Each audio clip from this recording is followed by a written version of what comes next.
अध्याय 14 के प्रश्नावली 2 का 6वां प्रश्न है, उपयुक्त चिन्ह का उपयोग करते हुए निम्न कथनों का निषेध कथन लिखिए।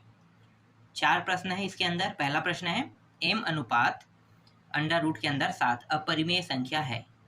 दूसरा प्रश्न है, a अनुपात 6 + 3 = 9। तीसरा है, d अनुपात कुछ परिमेय संख्याएं पूर्णांक होती है। चौथा है, p अनुपात त्रिभुज PQR समबाहु त्रिभुज है कह रहा है। ठीक है, अब मैं आपको थोड़ा सा बता देता हूँ निषेध का मतलब क्या होता है। ठीक है, तो देखो यहाँ पे मैं बता रहा हूँ। ठीक है, देखो ये एक समरूप का आप लोग चिन्ह जानते हो, समरूप। मैं पहले यहाँ पे लिख देता हूँ समरूप। ठीक है, समरूप वाला निशान यही होता है। ठीक है, जैसे ही मैं कहीं पे ये वाला, एक सेकंड, आप लोग ये गलत समझ जाओगे, ये हो गया। ठीक है, ये निशान बस को समझो।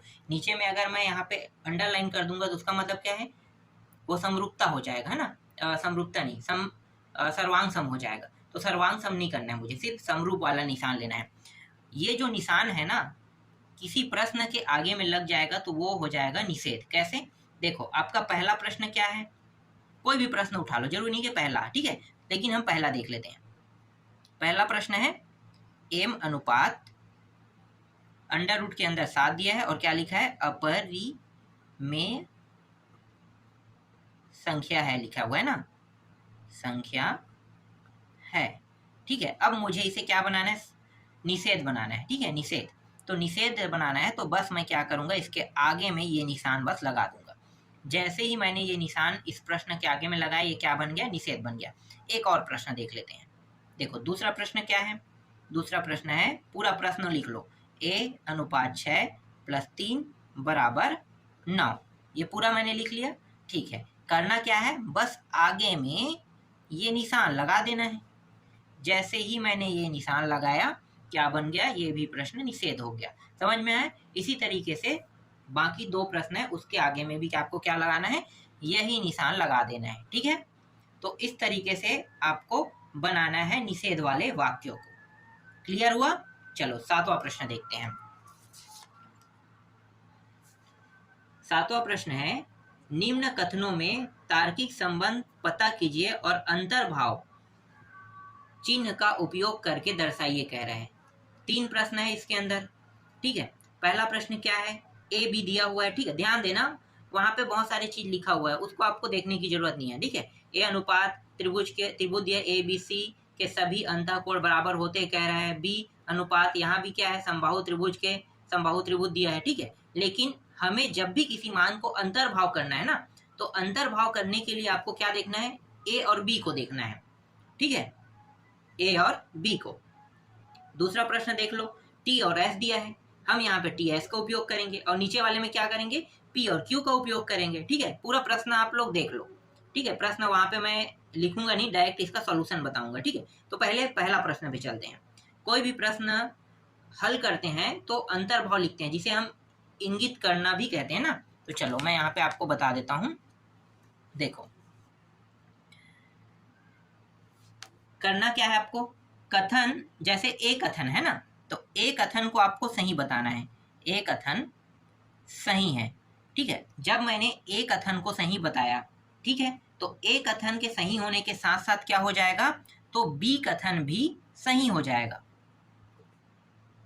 सही, ठीक है, बी कथन को भी मैं क्या कहूंगा, सही है बताऊंगा। जब मेरा ए कथन सही है तो बी कथन भी क्या है, सही है।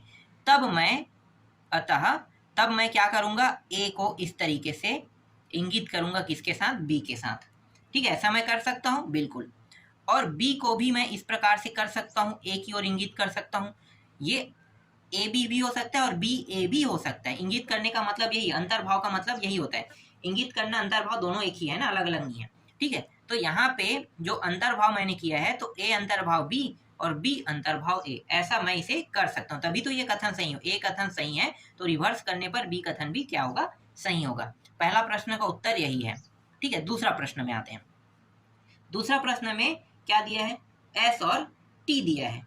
ठीक है, एस और टी दिया है बस। तो करना क्या है, सेम टू सेम, यहाँ पे एस लिख देना है और यहाँ पे टी लिख देना है। और अतः वाले टॉपिक में आपको क्या करना है, अतः लिखने के बाद, देखो ये पूरा लिखना है आपको ना, अतः लिखने के बाद आपको करना क्या है, टी इस तरीके से अंतर्भाव, एस करना है, फिर एस अंतर्भाव टी कर देना है, ठीक है, सेम टू सेम करना है। तो दूसरा प्रश्न भी आपका बन गया।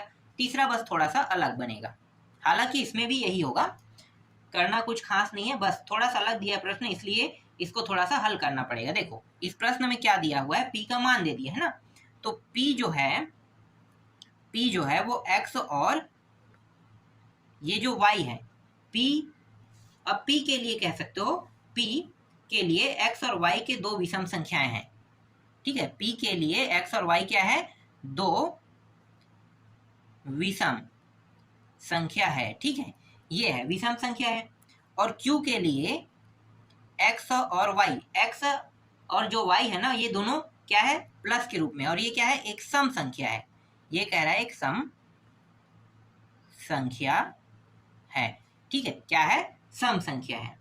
तो यहां पे मैं क्या करूंगा, जब मैं इसको लेकर हल करूं, किसको, देखो p को लेकर हल कर रहा हूं ना, p वाले लाइन को मैं लेकर हल कर रहा हूं, तो x का जो मान होगा वो हो जाएगा 2a प्लस 1, और y का मान क्या होगा, a है तो b आ जाएगा यहाँ पे 2b प्लस 1, ठीक है। फिर यहाँ पे a और b का मैंने जिक्र किया है, तो a b बिलोंग करता है नंबर के साथ, n का मतलब क्या होता है, नंबर, ठीक है, तो नंबर को ये क्या कर रहा है, दर्शा रहा है। ये हो गया p वाले के लिए, ठीक है। अब q वाले के लिए देख लेते हैं, तथा इस वाले के लिए, q वाले के लिए, ठीक है, क्या है, एक सम संख्या है कह रहा है ना, तो इसके लिए देखते हैं, तो मान हम क्या लेंगे, x और y का मान हम दोनों के लिए यही लेंगे, ठीक है, इसके लिए भी हमने यही लिया, इसके लिए भी हम क्या करेंगे, 2a plus 1 y 2b plus 1 ab, इस तरीके से हम इसके लिए भी यही सेम मान लेंगे। लेकिन यहाँ पे ध्यान देने वाली बात क्या है, देखो ये दोनों दो विषम संख्या थे ना, अलग अलग था,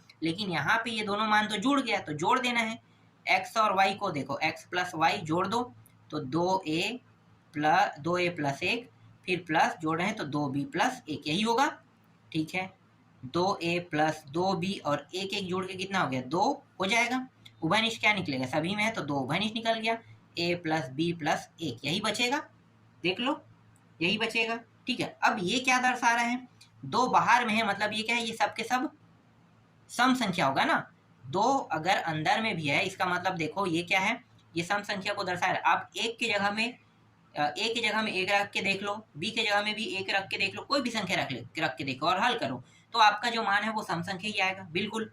यहाँ पे कुछ भी रख लो, कुछ भी मान, 1 2 3 4 5, कोई भी नंबर, जब दो के साथ वो गुणा होगा तो सम संख्या ही बनेगा ही बनेगा, ठीक है। इसका मतलब क्या है, इसका मतलब ये है कि ये एक क्या है, सम पूर्णांक है, ठीक है, क्या है, सम पूर्णांक है, हर कंडीशन में ये क्या प्राप्त होगा, हमें सम पूर्णांक ही प्राप्त होगा, समझ में आ गया।